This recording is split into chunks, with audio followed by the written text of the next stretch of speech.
안녕하세요, 여러분. 오늘의 천자문 사자는 제15화 과진이내입니다.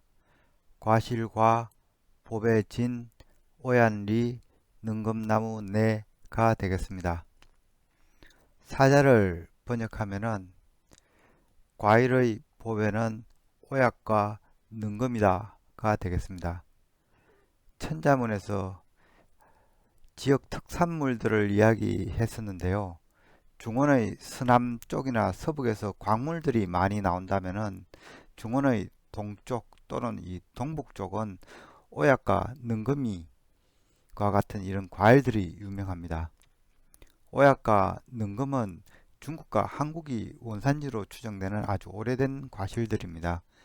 예로부터 이 두 과수는 꽃도 아름답고 열매도 맛있어서 사람들의 사랑을 받아왔습니다. 이 열매는 맛이 처음에는 시다가 나중에는 아주 달게 되는 것이 특징적입니다. 영양학적으로도 매우 우수합니다. 오얏은 철분이 많아서 임산부들에게 특히 좋다고 하며 보통 이 아침 사과는 금사과라는 말이 있듯이 능금에는 성인병을 예방하는 데 필요한 성분들이 아주 많습니다. 먼저 오얏에 대해 살펴본 바를 말씀드리겠습니다. 이 오얏은 우리나라에서도 예로부터 있었던 나무로 추정되는데요. 그래서 각 지방마다 이 오얏을 이야기하는 고유 명칭들이 달리합니다. 오늘날 우리는 이 오얏을 보통 자두라고 알고 있는데요. 이는 붉은색 오얏을 중국에서 붉을자, 복숭아도, 즉 자도라고 표기한 데서 기원합니다. 오얏은 맛이 좋아 예로부터 중국은 복숭아, 살구, 매실 등과 함께 이 군주에게 바치는 진상품 중에 하나였다고 합니다. 시경 대하편에 투하이동 보지이라는 말이 있습니다. 나에게 복숭아를 주었다면 오얏으로 보답하리라는 말입니다. 그만큼 복숭아와 오얏은 남에게 선물할 만큼 귀한 과실로 여겼다는 말이 되겠습니다. 시경 국풍편에는 이 도화와 이화를 선남선녀에 비유하기도 합니다. 하피농이 화여도리 평왕지손 제후지자 어찌 저리 무성한가 화려함이 도리와 같구나. 평왕의 왕요와 제후의 아들이로다.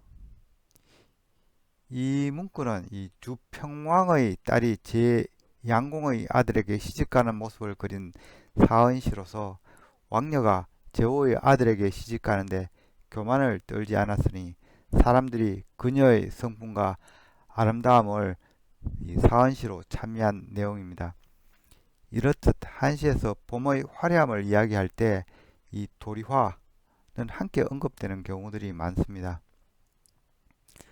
삼국시대 이 진나라 왕융은 좋은 오얏을 갖고 있었는데 그것이 다른 이에게 넘어갈까 씨앗에 구멍을 뚫어 팔았다는 구절도 있습니다. 가유호의 상출화지 집에 좋은 오얏이 있어 자주 팔아 돈을 벌었다. 공인득종 항찬기획 2차 획기어세 사람들이 실을 얻을까 두려워 항상 그 실을 뚫었기에 이것으로 세상의 비웃음을 얻었다. 또 오얏은 많은 열매를 맺는 과수로 성시로도 사용되는데요. 이와 관련하여 후손의 번성을 뜻하는 자양들은 성시로 즐겨 사용되는 법이라 제가 말씀드린 바 있기도 합니다.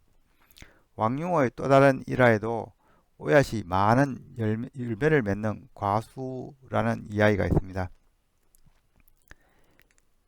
여, 군하, 희여, 도척, 견, 이수, 다실, 등배, 갱취지, 융독, 불왕.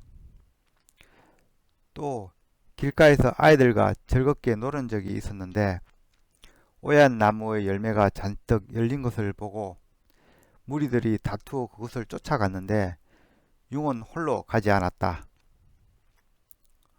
홍문기고, 기왈, 수제, 도변이 다자, 필, 고이야, 취지, 신년. 어떤 이가 그 까닭을 물으니 그가 말하길 나무가 도로가에 있음에도 열매가 많이 달려 있으니 필이 쓴 오얏이다. 취해보니 그러하더라. 이 문장에서 왕융의 지혜로움이 나타나는데요. 왕융은 큰 벼슬에 올랐으나 당정에 휘말려 면직되고 중림에 들어가 유유자적한 삶을 살게 되니 바로 완적 해강 등과 함께 중림 칠연의 한 인물이 된 사람입니다. 이 또 다른 여담으로는 이 노자가 늙은 오얏나무 아라에서 태어났다고 해서 그래서 늙을 노에 아들 자를 붙여 노자라고 부르게 됐다는 설도 있습니다. 그리고 조선 왕조를 상징하는 꽃도 바로 이 이화가 되겠습니다. 이 백꽃도 이화인데 이 혼동은 없으시길 바랍니다. 그럼 글자에 대해 살펴보도록 하겠습니다. 먼저 과실과를 설명드리겠습니다. 이 자는 나무목과 밭전의 합자로 되어 있습니다. 나무목은 나무의 이 분기된 뿌리와 이 가지를 그린 상형 문자입니다. 그래서 그 의미가 나무 목재를 뜻합니다. 또 나무는 땅을 뚫고 하늘로 이렇게 솟아오르는 모습에서 목화 토금수 이 오행의 시작을 뜻하기도 하고 오행에서 목은 시기적으로 처음 시작하는 시기 즉 봄을 뜻하고 해가 떠오르는 동쪽을 뜻하기도 합니다. 이 논이나 밭의 구역을 나타내는 상형 문자가 밭전자죠. 지금은 이렇게 4개 구역으로 되어 있지만 각 골자 초기에는 이 구역이 이렇게 9개 또는 6개짜리도 있었습니다. 그러나 나중에는 간단히 이 4개 형태가 정립되어 오늘 사용되고 있습니다. 밭전자는 동경사회를 의미하는 자형입니다. 실제 각 골자가 나타난 동북아시아에서는 이 밭농사가 논농사보다 먼저 도입되었기 때문에 밭전자는 밭 사이의 이 경계를 이루는 두둑에서 기원한 것으로 추정하고 있습니다. 또한 각골이나 건문에서 보이는 이 밭전자 형태는 이 비단 경작지를 가리킬 뿐만 아니라 자형에 따라서는 사람의 머리 또는 가면 또는 이 나무 열매를 뜻하는 경우들도 종종 있기 때문에 구성자가 밭전자인 경우에는 서임에 따라 그 의미를 잘 파악할 필요가 있겠습니다. 밭전자의 의미는 밭, 이 농산일, 경작지, 사냥터, 밭을 갈다, 농사 짓다, 사냥하다 등이 되겠습니다. 이 과실과의 각골자는 나무에 매달린 이 과실을 그린 자형입니다. 참고로 이 뾰족한 밤송이가 이렇게 달린 상형 문자는 당연히 밤률자입니다. 밤률은 소전에서 이렇게 밤송이가 하나로 정리되면서 오늘날의 자형으로 따듬어졌습니다. 과실과의 이 건문 형태는 이 밭전자와 점들이 있습니다. 이때는 이 점들이 과일로 이렇게 해석될 수도 있겠습니다. 하지만 소전에서는 이 밭전자 하나로 보여지는데요. 이때는 이 밭전자가 이 과일을 의미하고 있습니다. 즉, 이 밤율자처럼 과일 하나로 자형이 이렇게 간단해졌다고 보시는 것이 옳겠습니다. 원래 자형은 이 열매를 뜻하였으나 차츰 모든 일의 성과, 결실이라는 의미로 그 의미가 확장이 됩니다. 그리고 일을 완수하다, 마치다, 최종 결정을 하다 등 이 다양하게 의미가 발전이 되었는데요. 그러다 보니 열매라는 원래 의미를 따로 나타내기 위해 이 머리 부에 풀조자를 넣은 이 과실과가 만들어지기도 했습니다. 그러나 이 원래 자형이 이 과실이라는 의미를 다시 되찾게 되면서 이 자형은 잘 쓰이지는 않습니다. 한편 동북아시아에서 대부분의 과수는 가을에 익어갑니다. 가을에는 잎이 다 떨어지고 이 열매가 익어가는 모습 때문에 자형은 벌거벗다는 의미가 이렇게 추가가 되었습니다. 이때는 벗을 라로도 부릅니다. 또한 이 소전자형을 보면은 이 밭전자를 이 사람의 얼굴로 해석하면은 둥근 치마를 입은 사람처럼 해석이 됩니다.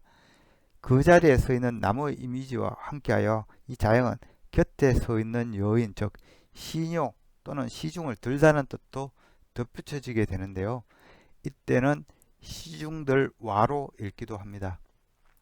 오늘날 이 과실과가 뜻하는 바는 과실, 열매, 결과, 실현하다, 이루다, 과연, 정말로, 시중들다, 시녀, 벌거벗다 등이 되겠습니다.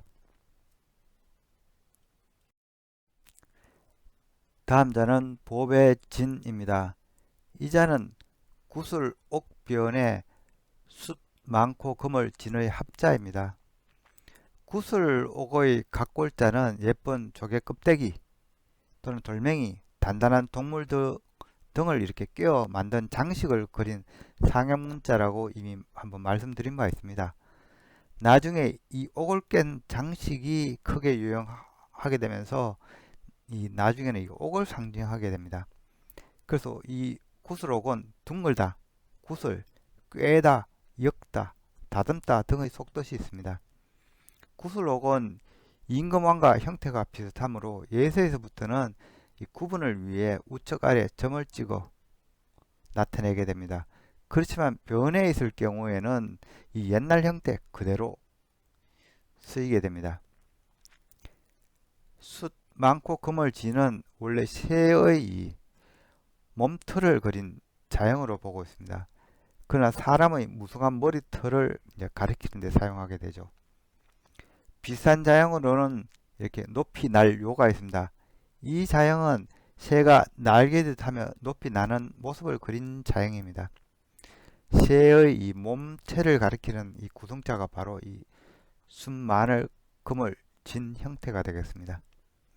이 숫마늘 금을 진이 뜻하는 바는 이 머리에 숱이 많다 또는 진하다 또는 머릿결이 검고 윤기가 있다 등이 되겠습니다. 보배진은 구슬옥과 함께 그린 자형으로 옥으로 만든 이 장식을 머리숱에 꽂은 것을 나타낸 것입니다. 그래서 이 장식품을 의미하는데요. 이 머리자식은 나중에 옥이나 금으로 된 이 보화로 된 이 장신구를 대표하게 되면서 값진 보배를 뜻하게 됩니다. 옛 사람들은 이 진귀한 음식들도 보배로 불렀기 때문에 이 자형은 맛난 음식이란 뜻도 추가가 되었습니다. 그래서 보배진이 뜻하는 바는 보배, 보물, 이 맛난 음식, 진귀하다, 희귀하다, 귀중하다 등이 되겠습니다. 다음 자는 오얏리입니다. 이 자는 이 나무목의 이 아래에 아들자가 있는 형태입니다. 아들자는 갓 태어난 이 어린 아기를 그린 자형입니다. 이 각골자를 보면은 태어난 지 얼마 되지 않은 아이의 이 뽀송뽀송한 이 머리털 그리고 이 머리 부분만 부각시켜 그리고 몸체는 없이 이 발만 작게 이렇게 그렸습니다. 건물에서는 아기가 아직 걷지 못한다 해서 이 다리가 없이 이렇게 그려지게 되는데요. 이 형태가 오늘날의 자형이 됩니다. 갓 태어난 아이는 자식, 후손의 의미로 처음에는 사용되었으나 부계사회로 넘어오면서 자형은 대를 이을 수 있는 남자아이를 뜻하게 됩니다. 또한 이 남자아이는 매우 귀하다 해서 귀한 사람이라는 뜻도 생겨나 큰 인물을 뜻하는 경칭으로도 사용하게 되었습니다. 노자, 공자, 명자가 그러합니다. 또한 이 자는 시비지에서 이 자손을 많이 낳는 짐승인 이 쥐를 뜻하는 이 자형으로도 사용되고 있으며 탄생과 관련지어 처음을 의미해서 이 첫 번째 지지로도 사용되고 있습니다. 한편 이 자가 주로 이 남자아이 또는 이 경칭의 의미로 사용하게 되자 이제 막 태어난 갓난아이를 이 따로 뜻하기 위해 만들어진 자형이 이 아이 건자가 되겠습니다. 이 자는 6살 위가 추가되어서 갓난 아이가 포대기 위에 놓인 모습을 그리고 있습니다. 그리고 이 아이건의 이 둥근 형태가 마늘에 토끼가 들어앉은 모습과 비슷하다 해서 달월이라고도 불리기도 합니다. 아들자가 뜻하는 바는 이 아들, 자식, 이 첫 번째 지지, 남자 또는 이 서성, 열매 등이 되겠습니다. 오얏리는 이 열매가 주렁주렁 열리는 이 오얏을 표현한 자형입니다. 열매를 많이 맺는 것은 이 후손을 많이 퍼뜨린다는 해석에서 각골자형은 이 후손을 뜻하는 이 아들자와 나무목의 합으로 그려져서 이 아들자를 나무목 아래에 위치시켰습니다. 이와 관련해서 이 노자가 늙은 오얏나무 아래에서 태어난 것에서 자형이 만들어졌다는 설도 있지만 노자는 존재가 뚜렷한 인물이 아니고 또한 이 오얏리는 이미 각골 시대부터 있었던 자형이라 논리적이지는 않습니다. 각골 자형은 이 오늘날의 자형으로 그대로 따듬어지게 되는데요.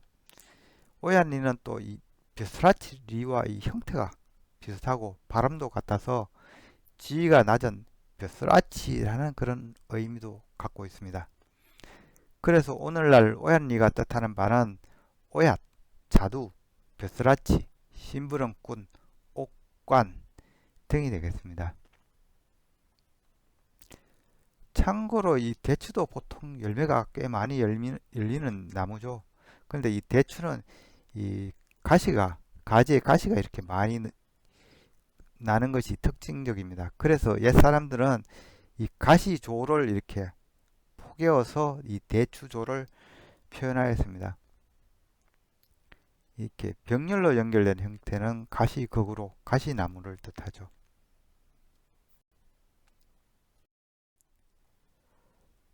오늘의 마지막 자는 능금나무 네가 되겠습니다. 이 자는 이 나무목 아래에 볼씨가 있는 형태입니다. 볼씨의 초기 각골 형태는 제사상에 올리는 이 위표의 모양이었지만 점차 제물을 올리는 이 제단의 모습으로 간략하게 따듬어집니다. 제단에서 제사를 올리는 이 목적은 토속신 또는 이 조상에게 복을 기원하고 기륭을 묻는 의식이었기 때문에 이 시라고 하면은 기륭을 보다 또는 이 신에게 가르침을 받다는 의미로 통했습니다. 그래서 오늘 보이시의 의미도 보이다, 알리다, 고지하다, 가르치다 등의 뜻으로 주로 쓰이고 있습니다. 또한 제단에서 이 귀신을 부르기에 이 자형은 이 땅귀신 기로도 불리우기도 하고 제단은 또 제문을 올려두는 곳이기에 둘치로도 불리웁니다. 이 능검은 이 동북아시아의 이 작은 이 토종 사과를 말하는 용어였습니다. 선사시대에는 지금과 같이 이 남쪽의 열대 과일이나 계량종은 없었는데요. 그래서 당시에 이 능검은 보기에 크고 맛이 좋은 과실이라고 사람들이 생각했을 것입니다. 따라서 이런 과실은 먼저 나라님이나 제단에 바쳐지게 됩니다. 그래서 자영은 제단에 올리는 과실을 의미하여 능검은 이 제단 위에 있는 이 나무목 형태로 그려졌습니다. 또한 이 볼시가 이 앞날을 보여주자는 의미가 있으므로 제단에 이렇게 제물을 올린 모습을 한 이 능금나무 내는 앞으로 어찌 될 것인가 라는 이 볼시의 의미로도 해석이 되어서 어찌하랴 등 이 의문의 조사로도 발전하게 됩니다.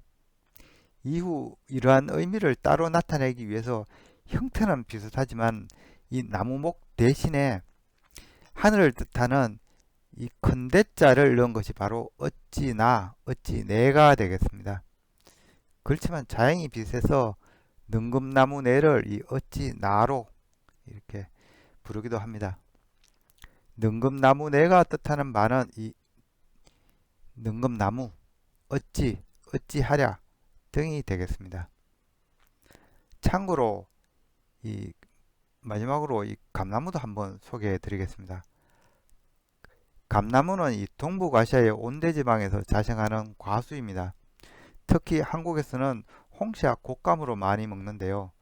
그런데 감은 씨를 뿌리면 이 열매가 퇴하는 습성이 있습니다. 그래서 고염나무 뿌리에 열매가 실한 가지의 순을 접목하여 번식시키게 됩니다. 감나무를 뜻하는 이 시자는 이러한 봄의 접붙이기를 표현한 자형입니다. 소전자형을 보면은 이 나무목과 이 저자시가 아닌 이 거칠재의 합자로 되어 있습니다. 거칠재는 이 나무의 순을 이렇게 잘라버린다는 것을 표현한 자형입니다. 그래서 그 의미도 이 거치다, 머무르다 등이 되겠습니다. 이 소전자형은 이 나무의 순을 잘라 이 접을 붙이는 것을 표현한 것이 감나무 시자인데요. 그런데 이 거칠재가 이 저자시와 이 형태가 매우 비슷해서 오늘날에는 이 나무목과 저자시의 조합으로 이렇게 예서에서부터 이렇게 표현하고 있습니다.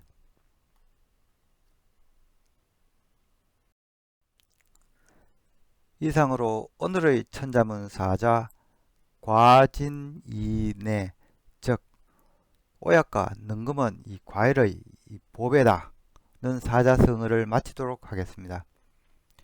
오얏이 자손의 번성을 의미하는 나무라면은 이 능금은 조상을 공경하는 나무에 해당되겠죠. 한자 자형 중에 제사상에 오르는 형태를 가진 이 과일나무는 이 능금이 유일합니다. 능금은 중국과 한국이 기원인 이 자생과수입니다. 지금 우리가 아는 이 사과는 중앙아시아 야생종을 개량한 품종이라 합니다. 능금의 어원은 이 능금을 뜻하는 한자 임금에서 비롯하였다고 하는데요. 임금은 우리말에서는 이 왕을 뜻하기 때문에 나중에 우리는 이 능금으로 고쳐 부르게 된 것이라고 합니다. 북송의 사신관이었던 손목이 지은 계림유사에는 이 고려인들은 이 임금은 이 민자부라고 한다는 기록이 나옵니다. 민자부는 이 능금의 옛말인 멋을 적은 것이라는데요. 즉, 이 민이 멋을 적은 것이라는 의미죠. 고려 소교 초연가에는 이 능금을 머자라고 적기도 합니다.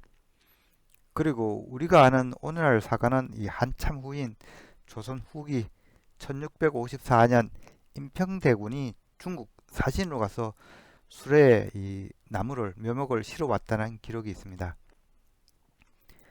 중국 기록에서도 이 능금과 사과는 따로 구분하여 기록하고 있는데요.